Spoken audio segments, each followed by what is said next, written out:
পদে কৈছে কেশৱত পৰে দেৱ নাহি নাহি আন নাহি নাহি ধৰ্ম হৰি ভগৱতী সমান কেশৱত পৰে দেৱ নাহি নাহি আন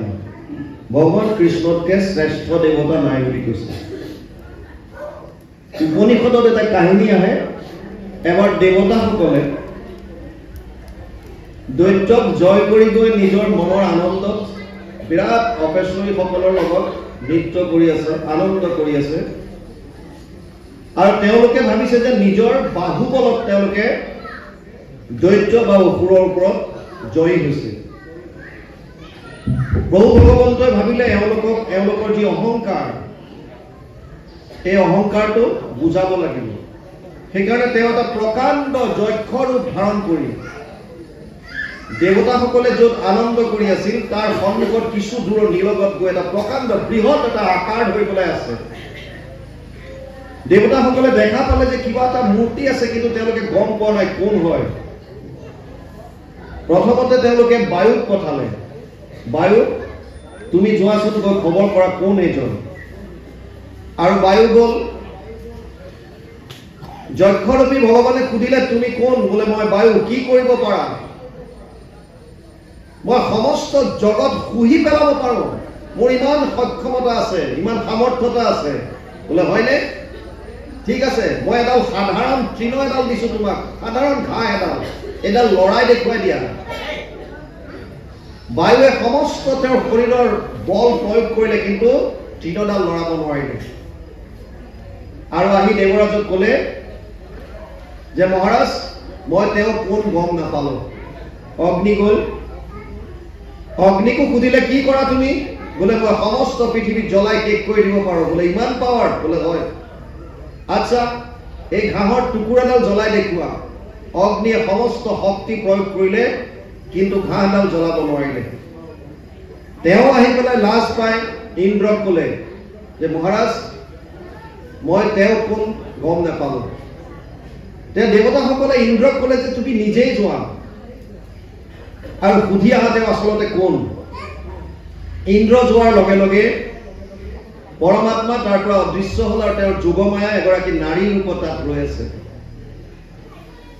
আৰু যোৱাৰ লগে লগে দেৱৰাজে সুধিলে যে এই সময়ত যে ইয়াত এজন বিৰাট প্ৰকাণ্ড এটা ৰূপ ধাৰণ কৰি কোনোবা এজন আছিল তেওঁ কোন তেতিয়া এই নাৰী ৰূপী যোগমায়াই ক'লে যে সেইজনেই পৰম প্ৰভু পৰমাত্মা তোমালোকৰ বাহুবলত দেৱতাসকল অসুৰক জয় কৰিছো বুলি যি অহংকাৰ কৰি আছিলা এই অহংকাৰটো তোমালোকক দেখুৱাবৰ কাৰণে তেওঁ ইয়ালৈ আহিছিল আৰু অগ্নি যাৰ নিজৰ ওপৰত অহংকাৰ আছিল সামান্য এডাল ঘাঁহ জ্বলাব নোৱাৰিলে তোমালোকৰ বায়ু যি নিজৰ ওপৰত অহংকাৰ কৰি আছিল সামান্য এটুকুৰা ঘাঁহ লৰাব নোৱাৰিলে অৰ্থাৎ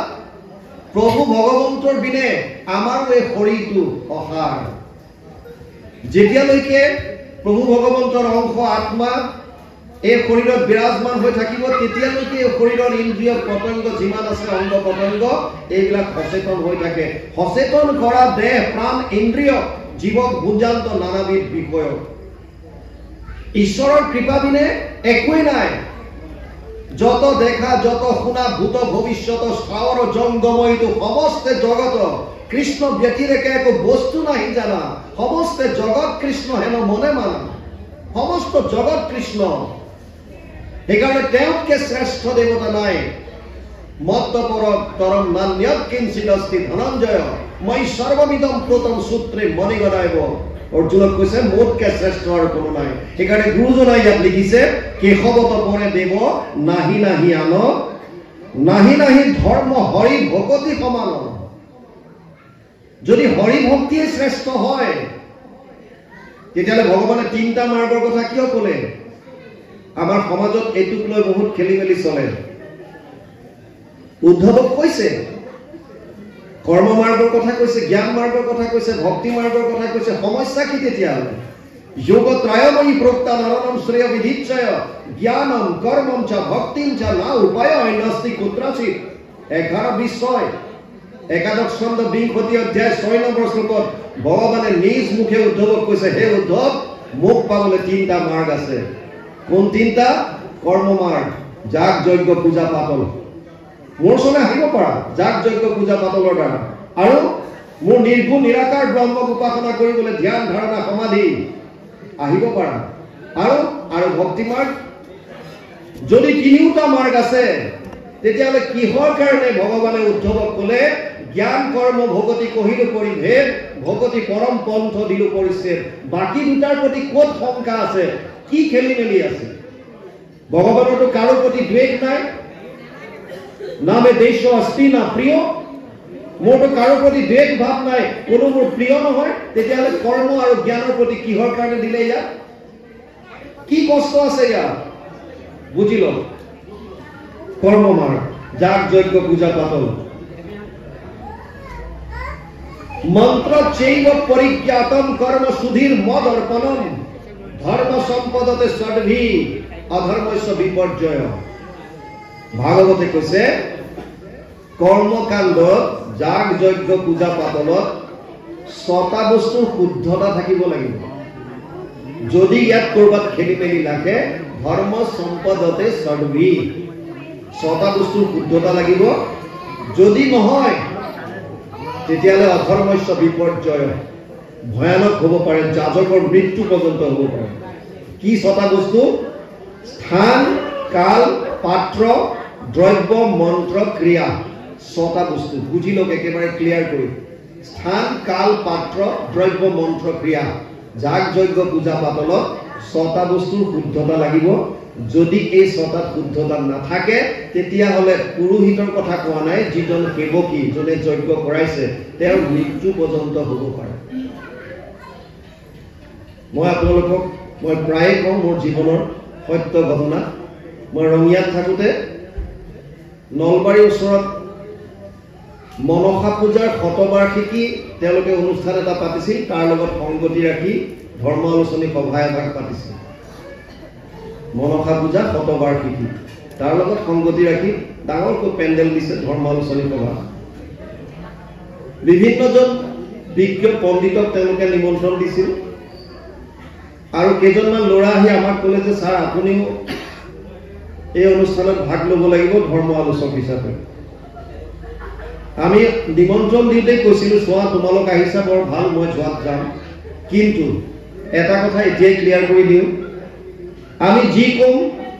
দুখন গ্ৰন্থৰ পৰাই কম শাস্ত্ৰৰ উত্তম গীতা ভাগৱত গতিকে যি কম গীতা ভাগৱতৰ পৰা কম পিছত যাতে মোক তোমালোকে বেয়া নোপোৱা আৰু যদি সন্দেহ আছে তেতিয়াহ'লে মোক তোমালোকে এতিয়াই ক্লিয়াৰ কৰা বোলে নাই আপোনাক ৰাইজে বিচাৰিছে আপুনি আপোনাৰ বক্তব্য ৰাখিব আহক আমি গ'লো ভাষণ দিবলৈ দিলে দিলোঁ আৰু ভাষণত আমি কওঁ বুলি কোন হৃদিস্থিত হোৱা তুমি যেন কৰা বাহাস্বামী ঋষিকেশ কৰিব তেনেয় ভগৱান হৃদয়ত বিৰাজমান হৈ যেনেকৈ কোৱাই আছে আমি কৈ আছো নহ'লে আমাৰ কি ক্ষমতা আমি কওঁ বুলি ক'ত ক'ব পাৰোঁ আপোনালোকে বাথৰুমৰ টেপ খুলিলে পানী পৰে গাৰ্ডেনৰ টেপটো খুলিলে পানী ওলায় আপোনালোকে ভাবে যে এই পানী ওলাইছে ক'ৰ পৰা ঘৰৰ ওপৰত যিটো টেংক আছে বা ষ্টেণ্ড এডালৰ ওপৰত যিটো টেংক আছে এই টেংকৰ পৰা পানী আহিছে আমিও ভাবোঁ হয় সত্য টেংকৰ পৰা পানী অহাটো সত্য কিন্তু সেই টেংকলে পানী ক'ৰ পৰা আহিছে তাৰ এটা সোৰ্স বেলেগ থাকে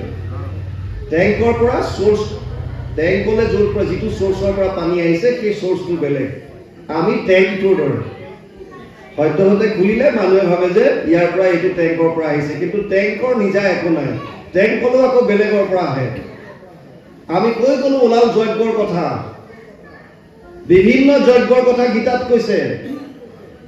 দ্ৰব্য যজ্ঞ তপ যজ্ঞ যোগ যজ্ঞ তথাৎ পৰে স্বাধ্যায় জ্ঞান যজ্ঞস্য যতয় সংসিত ব্ৰত চতুৰ্থ অধ্যায় 28 নম্বৰ শ্লোক গীতা দ্ৰব্যৰ যজ্ঞ আছে তপৰ যজ্ঞ আছে যোগৰ যজ্ঞ আছে স্বাধ্যায় যজ্ঞ আছে জ্ঞান যজ্ঞ আছে বিভিন্ন যজ্ঞৰ কথা কৈছে আৰু শ্ৰেষ্ঠ যজ্ঞ কি বুলি ক'লে শ্ৰেয়ান দ্ৰব্যময়ী যজ্ঞ জ্ঞান যজ্ঞ পৰম তপ সৰ্বকৰ্মাখিলম পাৰ্থ জ্ঞানে পৰিসমাপ্যতে চতুৰ্থ অধ্যায় 33 নম্বৰ শ্লোক গীতা দ্ৰব্যময় যজ্ঞ যিটোত অগ্নি প্ৰজ্বলিত কৰি পেলাই তাত দ্ৰব্যৰ আহুতি দিয়ে স্বাহা সেইটো দ্ৰব্য গীতাত কৈছে শ্ৰেষ্ঠ যজ্ঞ হৈছে জ্ঞান যজ্ঞ যিটো আপোনালোকে অনুষ্ঠিত কৰিছে এইটো জ্ঞান যজ্ঞ এই যজ্ঞত ভাগৱতৰ পৰা জ্ঞান অগ্নি বাহিৰ হৈ আছে আৰু আমাৰ মনৰ অজ্ঞানতাবিলাক আমি ইয়াত আহুতি দি আছো এইটো জ্ঞান যজ্ঞ শ্ৰেষ্ঠ বুলি কৈছে জ্ঞান যজ্ঞ আমাৰ ভাষণত আমি কলো যদি ছটা বস্তুৰ শুদ্ধতা নাথাকে তেতিয়াহ'লে যাজকৰ মৃত্যু হ'ব পাৰে স্থান কাল পাত্ৰ দ্ৰব্য মন্ত্ৰ ক্ৰিয়া আমি যিমান পাৰো বুজাই মেলি নামি আহিলো কমিটিৰ ল'ৰাখিনিয়ে ঘেৰাও কৰি ধৰিলে আৰু ক'লে বাপ আপুনি বৰ ডাঙৰ কথা কৈ আছে কোনটো 2 ঘণ্টাৰ ভাষণত কোনটো কি ক'লো এতিয়া বোলে আপুনি ক'লে যে ছটা বস্তুৰ যদি শুদ্ধতা নাথাকে তেতিয়াহ'লে যাজকৰ মৃত্যু হ'ব আমি জানো যে আপুনি এনে নাই কোৱা কোনোবা শাস্ত্ৰৰ পাই কৈছে কিন্তু ক'ত আছে আমাক বুজাই দিয়ক অলপ আমি ক'লো ভাগৱত আনা 6ষ্ঠ স্কন্ধ বৃত্ৰাসুৰ বধ তস্তা মুনিয়ে যজ্ঞ কৰিছিল ইন্দ্ৰক বধ কৰিবৰ কাৰণে বৃত্ৰাসুৰৰ হাতত আৰু পূৰ্ণ আহুতিৰ সময়ত ক্ৰোধৰ ভৱকত য'ত ক'ব লাগিছিল ইন্দ্ৰ শত্ৰু বিবৰ্ধন তাত ওলাল ইন্দ্ৰস্য শত্ৰু বিবৰ্ধন অসমীয়াত ক'লে ক'ব লাগিছিল ইন্দ্ৰ শত্ৰু নিধন হওক আৰু ক'লে ইন্দ্ৰৰ শত্ৰু নিধন হওক মন্ত্ৰত ছিদ্ৰ ৰৈ গ'ল আৰু মন্ত্ৰত ছিদ্ৰ ৰৈ যোৱাৰ কাৰণে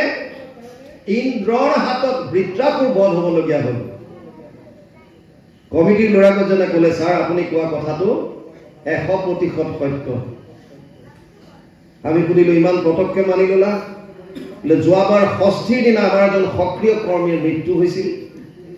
আৰু এই বছৰ আজি সপ্তমী কালি ৰাতিলৈকে আমাৰ লগত একেলগে কাম কৰি থকা এজন ল'ৰাৰ আজি পুৱা মৃত্যু হৈছে কিয় অথন্তৰবিলাক হৈছে আমি গম পোৱা নাই আপুনি যেতিয়া কথাখিনি ক'লে আমাৰ হৃদয় চুই গ'ল যে কৰবাত কিবা এটা গণ্ডগোল আছে সেইকাৰণে আপুনি কোৱা দেখি আমি কথাটো বুজি ল'ব বিচাৰিছো কি হ'ব পাৰে আমি ক'লো চোৱা 6টা বস্তুৰ প্ৰথম আহিছে স্থান ক'ত যজ্ঞ কৰিবা আগৰ জনকাদি ৰজাই যজ্ঞ কৰিবৰ স্থানৰ কাৰণে 12 বছৰ নিজে হাল বাইছিল বুলি শাস্ত্ৰত আছে যজ্ঞস্থলী তৈয়াৰ কৰিবলৈ 12 বছৰ নিজে হাল বাই যজ্ঞস্থলী তৈয়াৰ কৰে স্থান কাল শাস্ত্ৰৰ মতে সূৰ্য উদয়ৰ পৰা সূৰ্য অস্তৰ ভিতৰত দিনৰ ভাগত যজ্ঞৰ কাম কৰা হয় আমি দেখো প্ৰায় জেগাত ৰাতিও কৰে যদি বেদৰ কথা মানিছা বেদৰ মতে যোৱা যি বিধি দিছে বেদত কি বস্তু আছে এটা আছে ডু এটা ডোন্টস এটা বিধি এটা নিষেধ যিখিনি বিধি দিছে বিধিখিনি মানা আৰু বিধিৰ মতে কাম কৰা যদি বৈদিক ধৰ্ম মানিছা মানা আপত্তি কি কিন্তু সেই মতে কৰা তাত যদি খেলি মেলি হয় তেতিয়াহ'লে গণ্ডগোল আহিব নিজৰ যাজকৰ মৃত্যু পৰ্যন্ত হ'ব পাৰে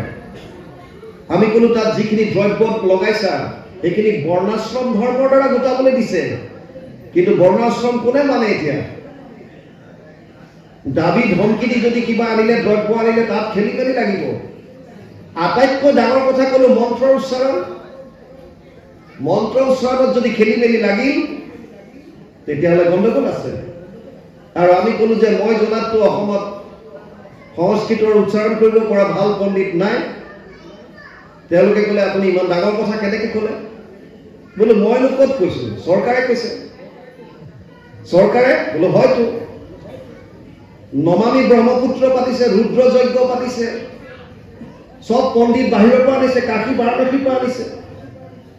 যদি অসমত আছিল অসমৰ পণ্ডিতক লগাব লাগিছিল আমি তেনেকৈ ভাবিছো নাই বুলি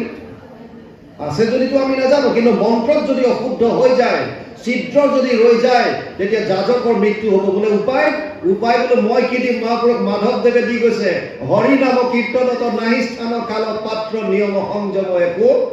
বিধি মহাপুৰুষ মাধৱদেৱে কৈছে হৰি নাম কীৰ্তনত একো নাই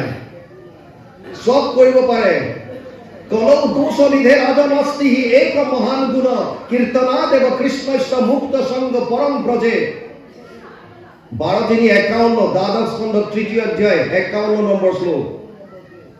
দোষৰ সাগৰ কলি তাকো পৰীক্ষিত ৰাজা গুণ দেখি কৰিলা ৰক্ষণ অন্ত্যজাতি পাতকীও কলি তৰয় সুখে মুখে কৰি কৃষ্ণৰ কীৰ্তন কেৱল মাত্ৰ কীৰ্তন কৰি ঈশ্বৰৰ গুণনাম লৈ পাৰ পাব পাৰি জ্ঞান মাৰ্গত কি কণ্ডিশ্যন আছে কৰ্ম মাৰ্গত বাৰু বুজিলো ছটা বস্তুৰ শুদ্ধতা লাগিব নহলে খেলি মেলি জ্ঞান মাৰ্গ নিৰ্গুণ নিৰাকাৰ ব্ৰহ্মক উপাসনা কৰাত কি প্ৰব্লেম সমস্যা কি আপুনি ঘৰলৈ গৈছে এতিয়া ছোৱালীজনী আহি ক'লে দেউতা তোমাক বিচাৰি মানুহ এজন আহিছিল ভকত এজন আইজনী কি নাম বুলি ক'লে বোলে নামটো সুধিব নোৱাৰিলো ন দেখিবলৈ কেনেকুৱা মই দেখাই নাপালো মই ভিতৰত আছিলো বাহিৰৰ পৰা সুধিলে দেউতা আছেনে বুলি মই নাই বুলি ক'লো নাম নুসুধিলা বোলে নুসুধিলো ক'ৰ পৰা আহিছে সেইটো নুসুধিলো কেনেকুৱা দেখিবলৈ গমেই নাপালো ভিতৰত আছিলো মই ওলাই আহি পালো গ'লে আপুনি কেনেকৈ আইডিয়া কৰিব কোনে বিচাৰিছিল আপুনি না নাম জানে না ধাম জানে ক'ৰ পৰা আহিছে কি কৰে কেনেকুৱা অৰ্থাৎ যাৰ আকাৰৰ বিষয়ে নাজানে যাৰ গুণৰ বিষয়ে নাজানে যাৰ নাম নাজানে না ধাম জানে সেইজনক উপাসনা কেনেকৈ কৰিব নিৰ্গুণ নিৰাকাৰ ৰূপত যিজন আছে আমাৰ দ্বাৰা সাধ্য নহয় সেইকাৰণে জ্ঞান মাৰ্গত যাবৰ কাৰণে চাৰিটা বস্তুৰ মিনিমাম ৰিকুৱাৰমেণ্ট লাগিব বুলি শংকৰাচাৰ্যই কৈ গৈছিল যিয়ে যদি জ্ঞান মাৰ্গত যাব বিচাৰিছা তাৰ এলিজিবিলিটি চাৰিটা যেনেকৈ হায়াৰ ছেকেণ্ডাৰী এডমিশ্যন ল'বলৈ HSLC চাৰ্টিফিকেট SSLC চাৰ্টিফিকেট লাগিব গ্ৰেজুৱেশ্যনত ল'বৰ কাৰণে হায়াৰ ছেকেণ্ডাৰী চাৰ্টিফিকেট লাগিব তেনেকৈ জ্ঞান মাৰ্গত এডমিশ্যন ল'বৰ কাৰণে চাৰিটা বস্তুৰ প্ৰথমতে লাগিব কোৱালিফিকেশ্যন শান্ত দান্ত তিতিক্ষা উপৰতি শংকৰাচাৰ্যই কৈ গৈছিল শান্ত মানে মনৰ ওপৰত কণ্ট্ৰল আপুনি জ্ঞান মাৰ্গত যাবৰ কাৰণে প্ৰথমতে মনটোৰ ওপৰত কণ্ট্ৰল কৰিবলৈ কৈছে কাৰ সাহস আছে মনৰ ওপৰত কণ্ট্ৰল কৰা অৰ্জুন যাৰ মনৰ ওপৰত কণ্ট্ৰল আছিল নৰ নাৰায়ণ অৱতাৰ বুলি কয় নাৰায়ণ ভগৱান কৃষ্ণ নৰ অৰ্জুন সেইজন অৰ্জুন যাৰ যি এবাৰ স্বৰ্গলৈ যাওঁতে ইন্দ্ৰ তেওঁৰ পুত্ৰ অৰ্জুন আহিছে পিতেক আহিছে গতিকে উৰ্বশীক নৃত্য কৰিবলৈ দিলে ফাংচন পাতিছে অৰ্জুনৰ নৃত্যৰ প্ৰতি দুৰ্বলতা আছিল উৰ্বশীয়ে কেনেকৈ চৰণ চলাইছে পথ চালন কেনেকৈ কৰিছে একান্ত মনে চাই আছিল আৰু ইন্দ্ৰই ভাবিলে মোৰ পুত্ৰ চাগে উৰ্বশীৰ প্ৰেমত পৰিল এইকাৰণে নিশা ভাগত উৰ্বশীক আদেশ কৰিছিল তই মোৰ পুত্ৰৰ কোঠাত যাবি আৰু উৰ্বশী কৈছিল ৰাতি যেতিয়া অকলে উৰ্বশী তেওঁৰ কোঠাত আহিছে অৰ্জুনৰ মনৰ ওপৰত ইমান কণ্ট্ৰল আছিল অৰ্জুনে উৰ্বশীক পাই কৈছিল হে মাতৃ দেৱী তুমি মোৰ ৰুমত ইমান ৰাতি অকলে কিয় আহিলা উৰ্বশীৰ ইগত লাগিছিল মোৰ দৰে পৰম সৌন্দৰ্যৱতী এগৰাকী অপেশ্বৰী যাৰ দৰ্শন মাত্ৰকে দেৱতা অসুৰৰ মাজত যুদ্ধ লাগে যাৰ দৰ্শন পোৱা মাত্ৰকে ডাঙৰ ডাঙৰ তপস্বী ঋষিৰ তেওঁলোকৰ তপস্যা ভংগ হৈ যায় আৰু এটা সাধাৰণ মনুষ্য হৈ মোৰ ৰূপত ভোগ নগৈ মোক মাতৃ বুলি সম্বোধন কৰিছে নপুংসক হৈ যা তই অৰ্জুনক অভিশাপ দিছিল তই নপুংসক হৈ যা কামনা চৰিতাৰ্থ কৰিব নোৱাৰ আৰু পিছত ইন্দ্ৰৰ অনুৰোধত এবছৰৰ কাৰণে সীমিত কৰিছিল যিটো সুবিধা অৰ্জুনে অজ্ঞাতবাসত লৈছিল বিৰাটৰ তাত থাকোঁতে বৃহন্নলা হিচাপে আছিল সেই অৰ্জুন যাৰ মনৰ ওপৰত ইমান কণ্ট্ৰল কুৰুক্ষেত্ৰৰ প্ৰাক মুহূৰ্তত যেতিয়া ভগৱান কৃষ্ণই কৈছিল হে অৰ্জুন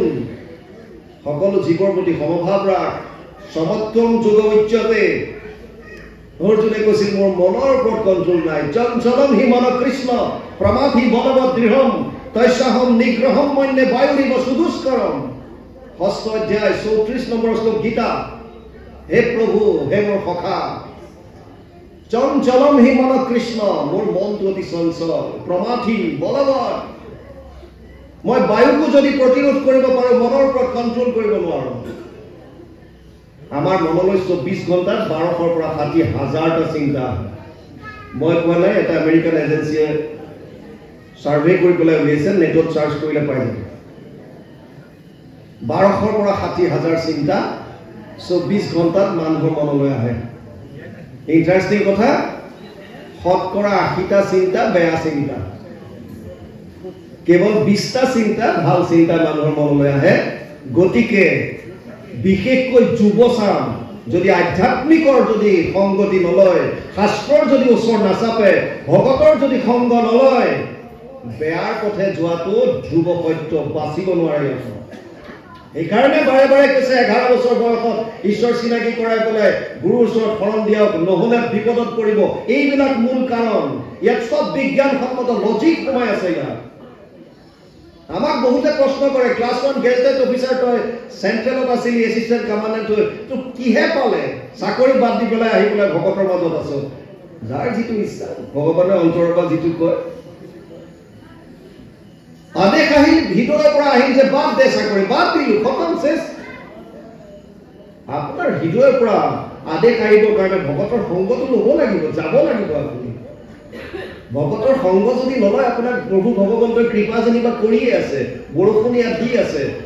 আপুনি যদি কলহটো উল্টাকে পাতি থৈছে, পানী এক বুন্দো আপোনাৰ পাত্ৰত নহয়।